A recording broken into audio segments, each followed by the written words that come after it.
Baakiyalakshmi serial next பிரேமோ என்ன மாதிரியான twist ஆக போகுதுன்னு பார்க்கலாம். ராதிகா கிட்ட ரொம்பவே ஃபீல் பண்ணிட்டு கோபி நான் எல்லா உண்மையும் என்னுடைய அம்மா கிட்ட சொல்ல போறேன்னு சொல்லிட்டு, அம்மா தயவு செஞ்சு என்ன மன்னிச்சிடுங்க, எதுக்காக சொல்லுடான்னு சொல்லிட்டு கேட்குறாங்க. ஆமா, ராதிகா பிரெக்னெண்டா இருந்தது உண்மைதான்.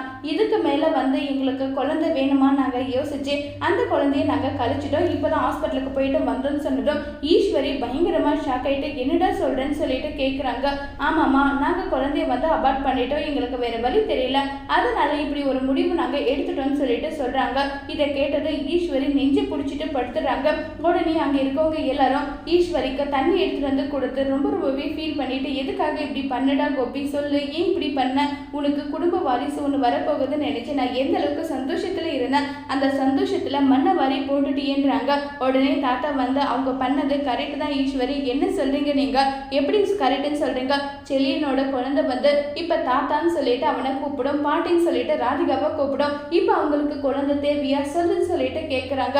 1000 சொன்னாலும் இவ பண்ணது ரொம்ப பெரிய தப்பு. ஒருவேளை கோபிக்கு புத்தி இல்லைன்னா கூட வயிற்றுல வளர சிசுவாலிக்க இவளுக்கு எப்படிங்க மனசு வந்தது, இவ இனி ஒரு நிமிஷம் கூட என் பையனோட வாழ்க்கையில இருக்கவே கூடாதுன்னு சொல்லிட்டு ஈஸ்வரி அதிரடியா ஒரு முடிவு எடுக்கிறாங்க. இதை கேட்டு ராதிகா ஷாக் ஆகுறாங்க.